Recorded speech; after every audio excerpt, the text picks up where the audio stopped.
So the program will be, the introduction will be done by Molemo, the check-in will be done by Giza, then we have 2 presentations, the African Art Collective 5-10 minutes and Manga Libre Platoedro 5-10 minutes.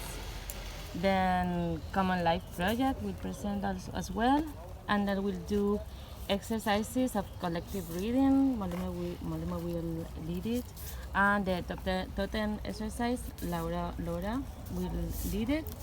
And to finish, we'll have the tea ceremony and the collective harvesting to make the world bigger. Wonderful, thank you. May I ask one thing? I'm still waiting for music. If you want to propose something, please send it to me. And I know Common Life have a list, but Platoedro was... I'm waiting for the and rest of the music. last performance in Trafo House, which is part of our project also. It is about live coding.